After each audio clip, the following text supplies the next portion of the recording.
Sir இப்போ சீனா வந்து அதிகமாக கோல்டு சேவ் பண்ணி வைக்கிறாங்க, ரிசர்வ் பண்ணி வைக்காங்க. ஸோ இந்த ஒரு சீன் வந்து குறிப்பிட்டு யூஎஸ் டாலருடைய ஆதிக்கத்துக்கு ஒரு சேலஞ்ச் விடுற மாதிரி இருக்கா சார்? நிச்சயமாக. கிட்டத்தட்ட சைனாவுடைய தங்க இறக்குமதி பார்த்தீங்கன்னா 13வது மாதமாக தங்கத்தை இறக்குமதி செய்து வருகிறது. கிட்டத்தட்ட இப்போதைய தகவல் என்ன சொல்றாங்கன்னாக்கா 2300 மெட்ரிக் டன் அவங்களுடைய சேமிப்பாக மாற்றியுள்ளார்கள். அதாவது அதனுடைய கோல்டு ரிசர்வனுடைய மொத்த வேல்யூ. இது வந்து வரக்கூடிய காலகட்டத்தில் இன்னும் அதிகரிக்கும் என்கின்ற செய்தி வந்துள்ளது. கிட்டத்தட்ட அவங்களுடைய இலக்கு வந்து ஒருவேளை கிட்டத்தட்ட 4000 5000 மெட்ரிக் டன் அளவுக்கு அவங்களுடைய சேமிப்பு மாற இருப்பதாக செய்திகள் வந்துள்ளன. அதாவது டாலரை தவிர்த்து தங்கத்தின் மீதான முதலீடுகளை திருப்புவதாக, அதாவது டைவர்சிஃபிகேஷன் சொல்றோம் இல்லையா, அவங்களுடைய கையிருப்பு செலாவணியை வந்து மாற்றி அமைப்பதற்கான முயற்சிகள் நிறைய எடுத்துக்கிட்டு வர்றாங்க. இது கடந்த 2 ஆண்டுகளாகவே தொடர்ந்து சைனா பண்ணிட்டு தான் வர்றாங்க. இது இன்னும் வரக்கூடிய காலகட்டத்திலேயும் அதிகரிக்கக்கூடும் என்று எதிர்பார்ப்பு நிலவுகிறது.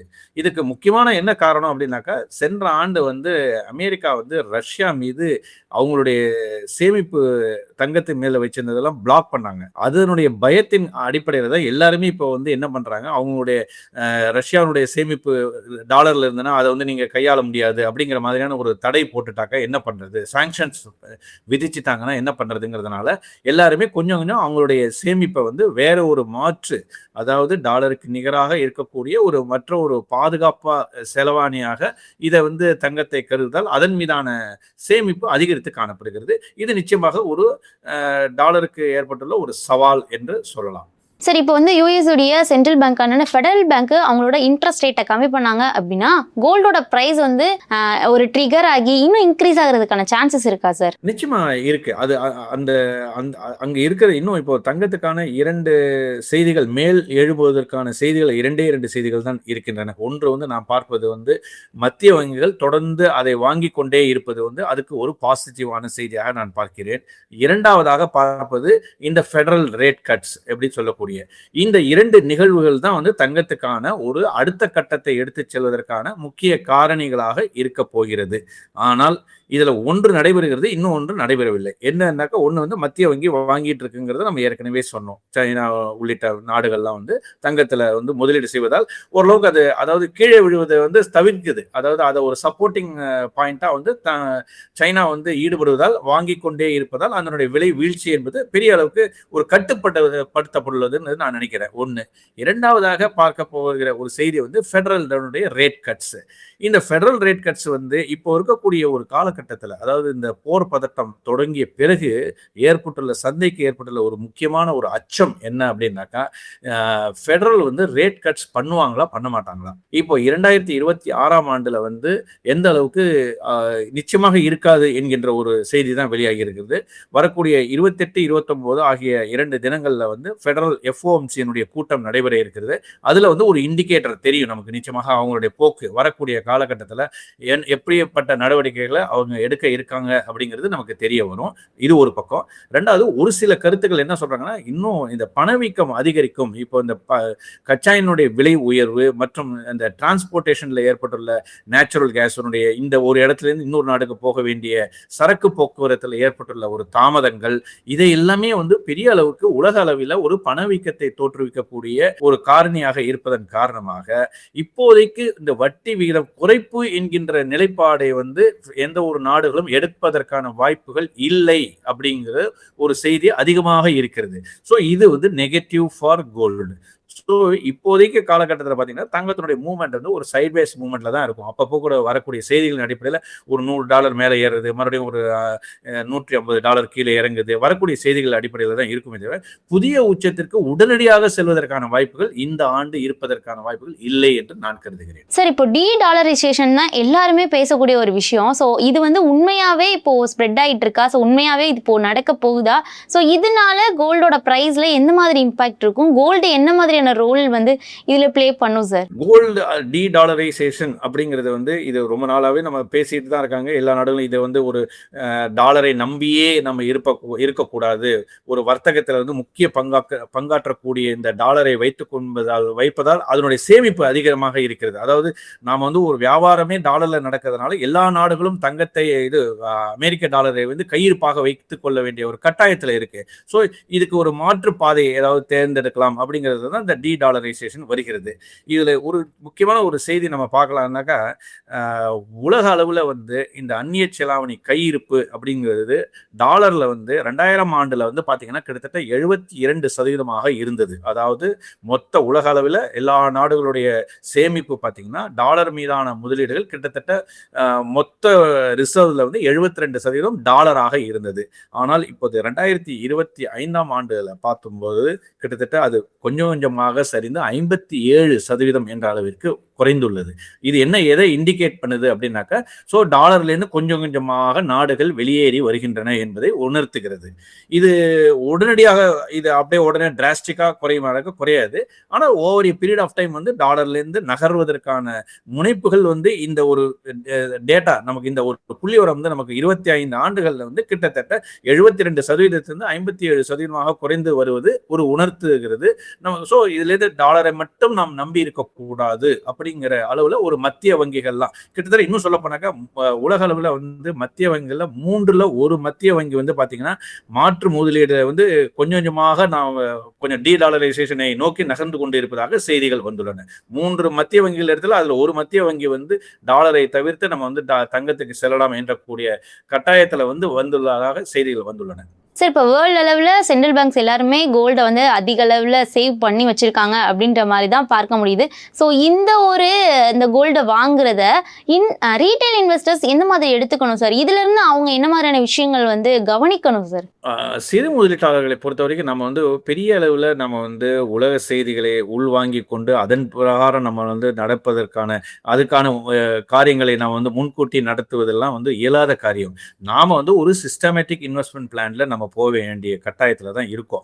பெரிய அளவில் நமக்கு வந்து செய்திகளை வந்து உள்வாங்கி கொண்டு அதை இன்டர்பிரேட் பண்ணி இப்படி நடந்தால் அப்படி நடக்குமா, இப்படி நடந்தால் இதெல்லாம் வந்து ஒரு டைம் பார்த்து நம்மளால வந்து எப்போ சரியும் எப்போது ஏறும் இந்த காலகட்டத்தில நம்ம அறிந்து கொண்டு முதலீடு செய்வது எல்லா முதலீட்டாளர்களாலும் முடியுமா என்பது சந்தேகத்துக்குரியது. ஸோ எல்லாராலையும் அந்த மாதிரியான ஒரு தரவுகள் எல்லாம் நம்ம சேமித்து வச்சு இந்த காலகட்டம் தான் நல்ல காலம், இதுதான் வாங்குவதற்கான சரியான நேரம் என்கின்ற புரிதல் எல்லாம் ஏற்படுவது ரொம்ப ரொம்ப சிரமமான ஒரு காரியம் நான் நினைக்கிறேன்.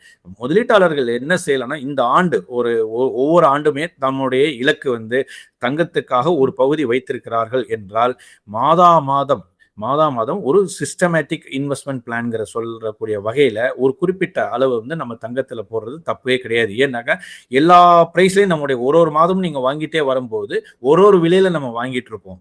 ஸோ இது வந்து ஒரே நேரத்துல மொத்தமாக நம்ம வாங்குவதை தவிர்த்து விட்டு பல்வேறு விலைகள் நம்ம வாங்கும்போது ஒரு சராசரியான விலையாக நமக்கு கிடைக்கக்கூடிய வாய்ப்பு இருக்கிறது.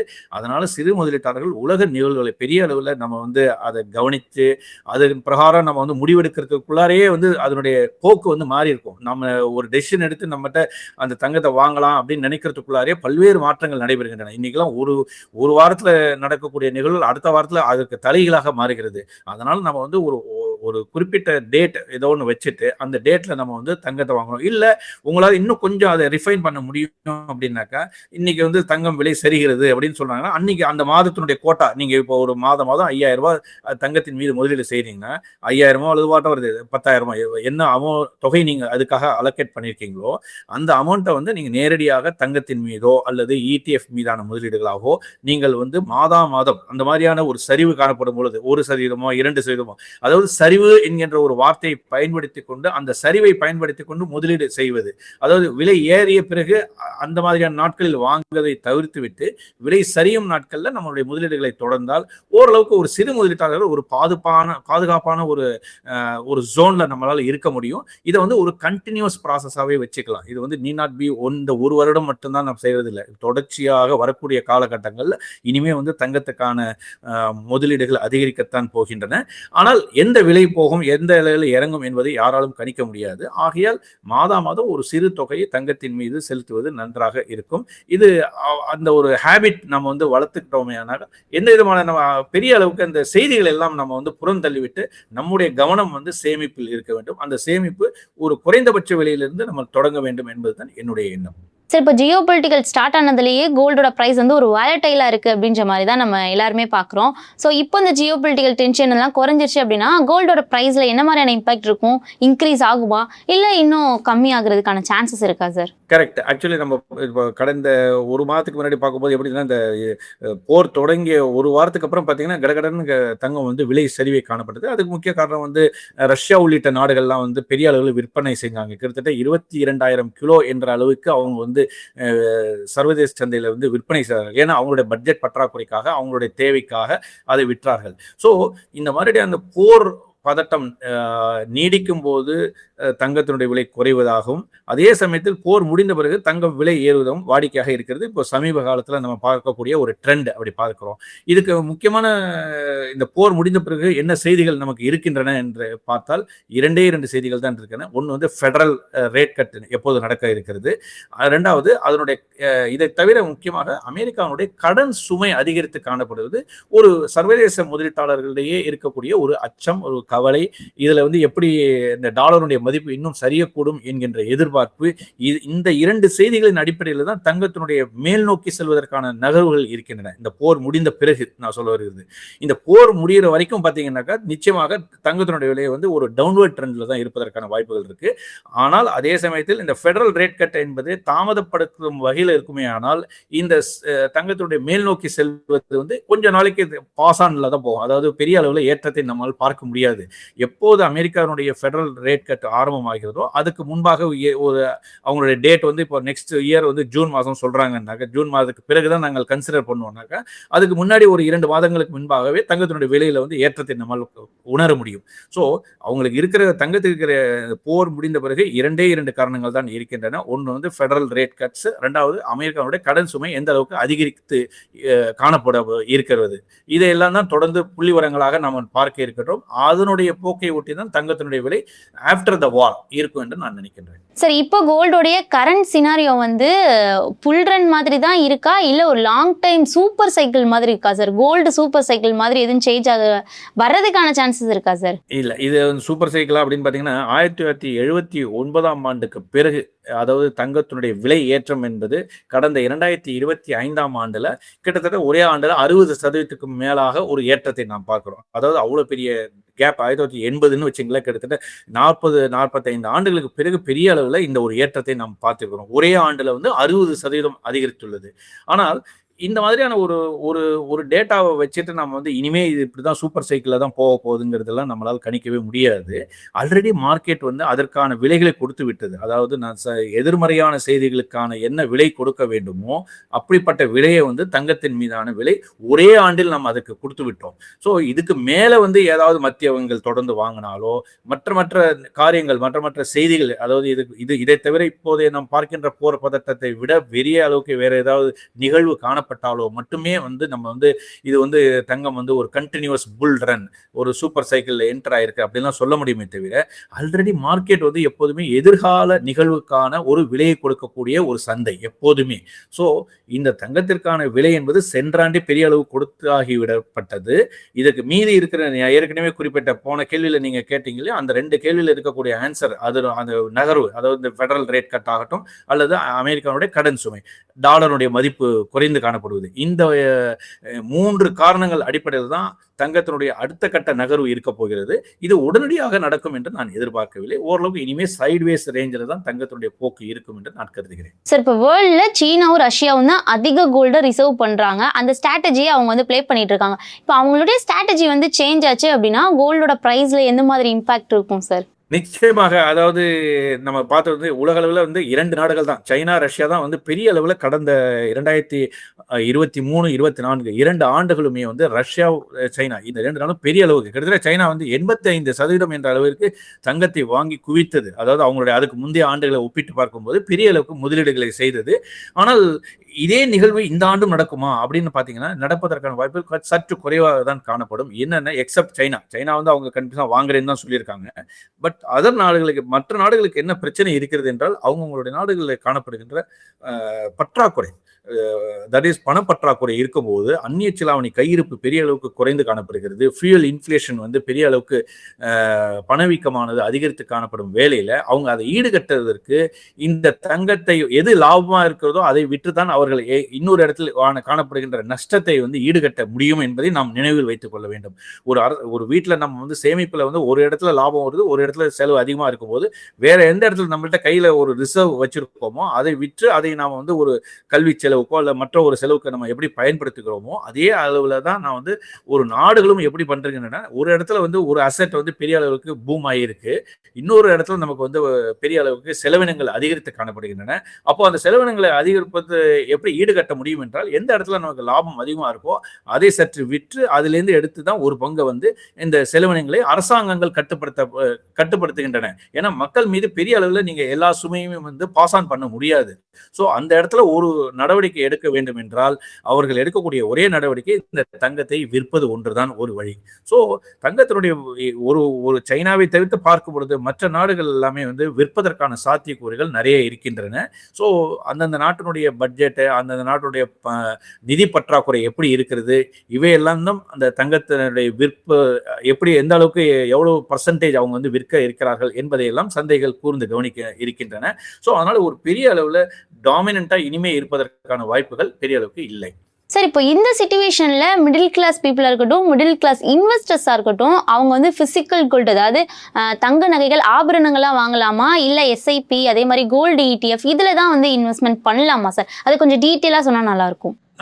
இதுல இரண்டு எப்படி பண்ணலாம்னு நான் சொல்றேன். அது எப்படி ETF முதலீடு நல்லதா அல்லது ஆபரண தங்கன் மீதான முதலீடுகள் நல்லதா அப்படின்னு பார்க்கும்போது ஒரு செய்தி டேட்டா என்ன சொல்லியிருக்குன்னா, 2025 சென்ற ஆண்டுல வந்து ஆபரண தங்கத்தின் மீதான விற்பனை வந்து கிட்டத்தட்ட ஒரு 11% குறைந்துள்ளதாக செய்திகள் வந்துள்ளன. ஏன்னா பிரைஸ் ஹைக் பெரிய அளவில் ஏற்றம் கண்டுள்ளதால் விற்பனை சற்று குறைந்துள்ளது ஒன்று. இரண்டாவதாக ETF மீதான முதலீடுகள் அப்படின்னு எடுத்துக்கிட்டீங்கன்னா, இந்த 2026 ஏப்ரல் 17 முடிவடைந்த காலகட்டத்தில் பார்த்தீங்கன்னா கிட்டத்தட்ட ETF அவுட்ஃப்ளோஸ் என்று சொல்லக்கூடிய வகையில், அதாவது கிட்டத்தட்ட 68% வந்து வெளியேறியுள்ளது. அதாவது ETF விற்று லாபத்தை பதிவு செய்துள்ளார்கள். ஆனால் நெட் இன்ஃப்ளோன்னு பார்த்தீங்கன்னா கிட்டத்தட்ட இதுல வந்து $68.96 பில்லியன் மதிப்பு வந்து மொத்தம் ETFல இருந்தது. அதுல வந்து $43 பில்லியன் வெளியேறியுள்ளது. நெட் இன்வெஸ்ட்மெண்ட்ஸ் ETF மீது இருக்கக்கூடியது பார்த்தீங்கன்னா ஒரு பாசிட்டிவ் ட்ரெண்ட்ல, அதாவது ஒரு $23 பில்லியன் என்ற அளவுக்கு மதிப்பிலான உலக அளவில் இந்த ETF மீதான முதலீடுகள் ஒரு பாசிட்டிவ் ட்ரெண்ட்ல தான் இருக்கு. அதாவது பெரிய அளவில் வந்து ஐரோப்பிய நாடுகளாகட்டும் அல்லது ஆப்பிரிக்கா போன்ற பெரிய சிறிய நாடுகள்லாம் கூட இப்போ வந்து தங்கத்தின் மீதான பார்வையை செலுத்த ஆரம்பித்திருக்கிறார்கள். ஆனால் ETF வந்து நம்முடைய ஒரு நல்ல முதலீடு என்று நான் கருதுகிறேன். அதுல ஒரு சில சிக்கல்கள் இருக்கின்றன. அதாவது இப்போ டாக்ஸேஷன்ல எல்லாம் சற்று மாறுதல்கள் வந்துள்ளது. அதையெல்லாம் கவனத்தில் கொண்டு ETF மீதான முதலீடுகளை நிச்சயமாக தொடரலாம். இல்ல ஒருவேளை ஆபரண தங்கம் தான் எனக்கு கட்டி தங்கம் அல்லது காயின் தான் வாங்கணும், தங்கத்தின் மீதான ஒரு காயின் தான் வாங்கணும்னா நிச்சயமா வாங்கலாம், தப்பு கிடையாது. அவர்களுடைய தேவையை கருதி, அதாவது அவங்களுக்கு இன்னும் வரக்கூடிய நாட்கள்ல அல்லது வரக்கூடிய வருடங்கள்ல வந்து அவங்களுடைய ஒரு விழா காலங்களுக்காக தேவைக்கூடிய ஒரு ஆபரணங்கள் தேவை அப்படிங்கிற பட்சத்தில் நிச்சயமாக அவங்க வந்து காயினா வாங்கி வைக்கிறது நல்லது. மற்றபடி முதலீட்டு நோக்கத்தில் மட்டுமே முதலீடு செய்ய நினைப்பவர்கள் நிச்சயமாக கோல்டு ETF ஒரு நிச்சயமான நல்ல டூல் தான். அது ஒரு நல்ல ஒரு ப்ராடக்ட். அந்த ப்ராடக்ட் மீது நீங்கள் தொடர்ச்சியாக எப்போதெல்லாம் நீங்கள் வந்து ஒரு டேப்லர் காலம் போட்டு அதுல வந்து இந்தந்த மாதம் 10,000 ரூபாய்க்கு இவ்வளவு ETF வாங்க போகிறேன், அதுல எந்தெந்த தேதிகளில் வந்து விழுகிறதோ அந்தந்த விலை குறைவான இருக்கின்ற நாட்கள்ல நிச்சயமாக அந்தந்த முதலீடுகளை செய்து வந்தால் ஓரளவுக்கு நம்மளால இந்த தங்கத்தின் மீதான பெரிய ஏற்றத்தை வந்து ஒரு ஆவரேஜ் செய்து ஒரு சராசரி அளவுல நம்மளுடைய போர்ட்ஃபோலியோ வந்து நம்ம மேனேஜ்மெண்ட் பண்ணலாம்னு நான் நினைக்கின்றேன். Thank you sir. Thank you very much. Thank you. மேலும் ET தமிழ் சேனல்ல வரப்போகும் பிசினஸ் மற்றும் அது ரிலேட்டடான வீடியோவை பார்க்க உடனே கீழே இருக்க சப்ஸ்கிரைப் பட்டனை கிளிக் பண்ணுங்க.